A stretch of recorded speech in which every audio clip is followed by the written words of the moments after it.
guys, how are you all? I hope you all are fine. We have already learned about noun clause and adjective clause. Now we are gonna learn about adverb clause. Guys, you should know what is adverb clause. Adverb clause is clause which tells us about any kind of time, any reason, any purpose. Okay. For most I just want to tell you that जो adverb clause होता है वो उसका main जो जुड़ता है वो subordinating conjunction से जोड़ा जाता है.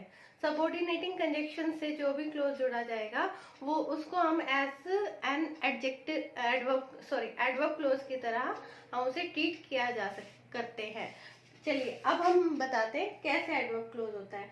Adverb close introduce by conjunctions. इसमें लगभग आपको ऐसी ही कंजक्शंस मिलेंगी. सबसे पहले आप व्हेन का मतलब होता है जब, और जब हम किसके लिए लगाते हैं? समय के लिए. व्हाइल के दौरान, व्हेनेवर जब कभी, आफ्टर पहले, बाद में, बिफोर पहले, सिंस भी समय के लिए आता है जब हमारा पॉइंट ऑफ टाइम होता है, और एज सुन एज जितना जल्दी हो सके, अनटिल जब तक, सो लॉन्ग एज जितना देर तक हो सके.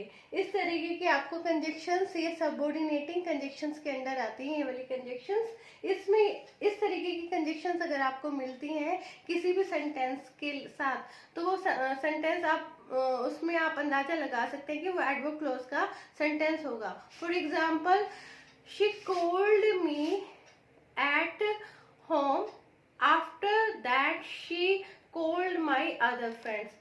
इसका मतलब ये हुआ कि पहले उसने मुझे घर पे बुलाया, उसके बाद उसने मेरे बाकी दोस्तों को घर पर बुलाया. तो यहाँ पे जो आफ्टर वर्ड है ये सबऑर्डिनेटिंग कंजक्शन है, और सबऑर्डिनेटिंग कंजक्शन होने के कारण ये क्लोज अगर निकल कर आएगा तो कौन सा क्लोज कहलाएगा?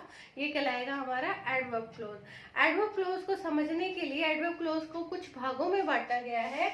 ओवरऑल 8 पार्ट्स उसके किए गए हैं. उसको मैं आपके समझाने की कोशिश करूंगी. हो सकता है कि अगर आप इन पार्ट्स पे कुछ कंजक्शंस को याद कर लें तो आप बहुत आसानी से रिकॉग्नाइज कर लेंगे ये कौन सा क्लोज है, एडवर्ब क्लोज का कौन सा पार्ट है. आपको पता है जैसे कि एडवर्ब के काइंड्स होते हैं. एडवर्ब ऑफ मैनर होता है, एडवर्ब ऑफ टाइम होता है, एडवर्ब ऑफ प्लेस होता है.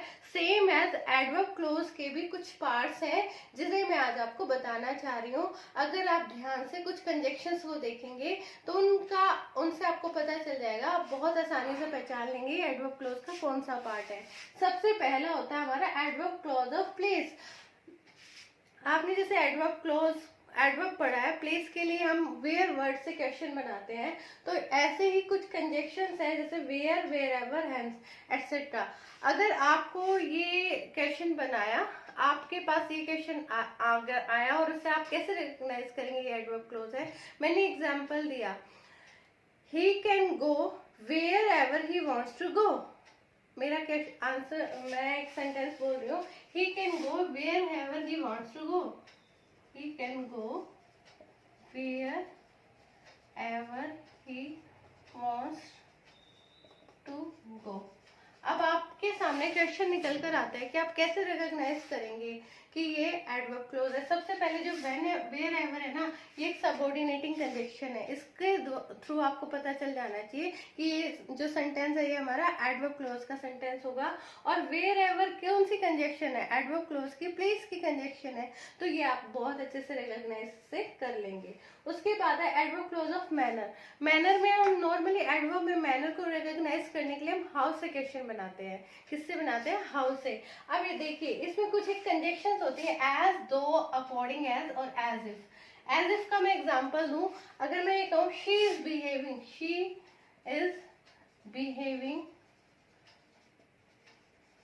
As if she is a princess. मैं आपको ये एग्जांपल दे रही हूँ कि वो ऐसे बिहेव कर रही है जैसे कि वो एक प्रिंसेस है. ठीक है, तो इस तरीके से एज इफ को देखते ही आप समझ जाएंगे कि ये एडवर्ब क्लोज है. और एडवर्ब क्लोज का कौन सा पार्ट है? Adverb close of manner. कौन सा पार्ट है? Adverb close of manner. इसके बाद हमारा अगला पार्ट जो आता है एडवर्ब क्लोज ऑफ पर्पस. उसको हम that, so that, in order that और लिस्ट जैसे वर्ड से पहचानते हैं. गाइस, मैं एक चीज और आपको क्लियर कर दूं, लिस्ट का मतलब होता है नहीं तो. लिस्ट जहाँ पे भी आपको मिल जाता है वहाँ पे अगर हम कोई मॉडल सप्लाई कर रहे हैं तो उसके साथ हम शुड सप्लाई करते हैं। अभी मैं आपको क्लॉजेस ही करा रही थी, पर मुझे लगा कि मुझे आपको ये भी बता देना चाहिए जो आपके लिए काफी हेल्पफुल हो सकता है, और इस तरीके के क्वेश्चन कॉम्पिटेटिव एग्जाम्स में हम लोग देखते हैं। तो जहाँ पे आपको that, so that, in order that और लिस्ट जैसे वर्ड्स मिले तो वो आपके लिए कौन सी एडवर्ब होगी? वो एडवर्ब होगी आपके लिए adverb clause of purpose. I hope you got my point. अब हम पढ़ेंगे adverb clause of reason. Reason आपको पता है, रीजन का मतलब होता है कारण। एडवर्ब क्लॉज ऑफ रीजन को हम कैसे रिकॉग्नाइज करेंगे? आपने देखा होगा सबऑर्डिनेटिंग क्लॉज में बिकॉज, सिंस, एज, दैट का यूज देखा ही है आप लोगों ने, जहां पे आपको बिकॉज, सिंस और एज, सिंस का मतलब भी क्योंकि, एज का मतलब भी क्योंकि, बिकॉज का मतलब भी क्योंकि और दैट का मतलब कि। ठीक है, अगर आपको ये वर्ड्स मिल जाए तो इसे आप आसानी से रिकॉग्नाइज कर सकते हैं ये एडवर्ब क्लॉज ऑफ रीजन है। एग्जाम्पल मैं आपको दूंगी, he came school late because he missed his bus. मैं दोबारा से रिपीट करना चाहूंगी एग्जाम्पल बच्चों आपके लिए। ही came school late because his बस वाज मिस्ड। वो स्कूल लेट आया क्योंकि उसकी बस मिस हो गई थी। तो यहाँ पे आपको रीजन पता चल रहा है उसके लेट आने का, इसलिए कौन सा क्लोज हो जाएगा? हमारा एडवर्ब क्लोज तो होगा ही होगा। इसे तो हम आई थिंक आसानी से रिकॉग्नाइज कर ही लेंगे। और ये एडवर्ब क्लोज का कौन सा पार्ट होगा? एडवर्ब क्लोज ऑफ रीजन होगा। I think you got my point. Next one is adverb clause of condition.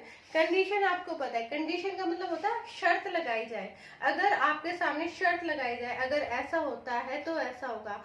और तो आपको पता है सबसे बड़ी जो शर्त लगाने के लिए हम वेदर या इफ का यूज करते हैं, या तो वेदर या इफ, दोनों का मतलब ही होता है यदि। वेदर इफ को हम यूज करते हैं कंडीशनल सेंटेंसेस में भी। और अनलेस भी कंडीशन के लिए होता है, अनलेस कंडीशन के लिए होता है जहाँ पे हम किसी पर्पस के लिए कंडीशन लगा रहे हैं, जहाँ पे टाइम के साथ कंडीशन नहीं लगाई गई, कोई कंडीशन लगाई जा रही है पर्पस के लिए। For example, you can't achieve success unless you work hard. तो आप सक्सेस नहीं अचीव कर सकते जब तक आप हार्ड वर्क नहीं करते हैं। ठीक है, एक एग्जाम्पल ऑफ, और if you will not run fast you will miss the bus. अगर आप तेज नहीं भागोगे तो आप अपनी बस को मिस कर दोगे। तो पहले तो आपको यहाँ पे अनलेस मिल गया, दूसरे सेंटेंस में आपको इफ मिल गया। तो अनलेस और इफ को देखकर आप रिकॉग्नाइज कर लेंगे कि कौन सा क्लॉज है? Adverb clause of condition. Condition है इसलिए यहाँ पे इफ और वेदर या अनलेस जैसी कंजक्शंस का यूज किया गया है। अगला है हमारा adverb clause of result. Adverb clause of result, अब देखिए ये थोड़ा सा कंफ्यूजन बच्चों के अंदर क्रिएट कर देता है कि बच्चे कंफ्यूज हो जाते हैं कि सो दैट और सच दैट कोऑर्डिनेटिंग कंजक्शंस में भी आते हैं। पर ये चीज आपको याद रखने वाली बात है, सो दैट और सच दैट को हम यूज करते हैं एडवर्ब क्लॉज ऑफ रिजल्ट में। मैं एग्जाम्पल दूं आपको अगर इस सेंटेंस का, he is working so hard so that he could get good marks. वो इतना मेहनत इसलिए कर रहा है, वो इतनी कड़ी मेहनत इसलिए कर रहा है ताकि उसके बहुत अच्छे मार्क्स आ सके। Clear? Adverb clause of comparison of degree, इसमें हमें जो कंजक्शंस होंगी वो देन, एज, सो, एज जैसी मिलेंगी। इसका एग्जांपल देंगे हम लोग, जब आपकी डिग्री में कंपैरिजन किया जाता है तब देन जैसी कंजक्शन यहाँ पे मिलेंगी। He is not as stupid as you think. वो इतना बेवकूफ भी नहीं है जितना कि आप उसे समझते हो। मतलब यहाँ कंपेयर किया जा रहा है आपकी थिंकिंग स्किल्स में और उसके अंदर। ठीक है, यहाँ पे एज और देन का भी हुआ। He is more intelligent then his younger brother. Clear? और अगला है एडवर्ब क्लॉज ऑफ कंसेशन। इसके लिए हमें ऑल्दो, इवन इफ और दो जैसी कंजक्शंस हमें मिलेंगी। आपने देखा होगा इनका मीनिंग इवन दो सिचुएशन ऐसी थी फिर भी ऐसा था। एक आपको कॉन्ट्रेरी सिचुएशन मिलेगी और दूसरा आपको कहीं ना कहीं पॉजिटिविटी मिलेगी। फॉर एग्जाम्पल, दो he is poor he is honest. Even though the situation was very tough still he didn't loose hurt. Situation बहुत मुश्किल थी फिर भी उसने अपनी हिम्मत नहीं हारी। गाइस, मेरी तरफ से एडवर्ब क्लॉज का टॉपिक यहीं खत्म होता है। आई होप आपको ये वीडियो पसंद आया होगा, आपको कॉन्सेप्ट सारे क्लियर हुए होंगे। अगर आपको वीडियो पसंद आया तो इसे एंड तक जरूर देखिए। मेरे चैनल को सब्सक्राइब कीजिए, शेयर कीजिए, लाइक कीजिए, कमेंट कीजिए। Thank you, bye guys.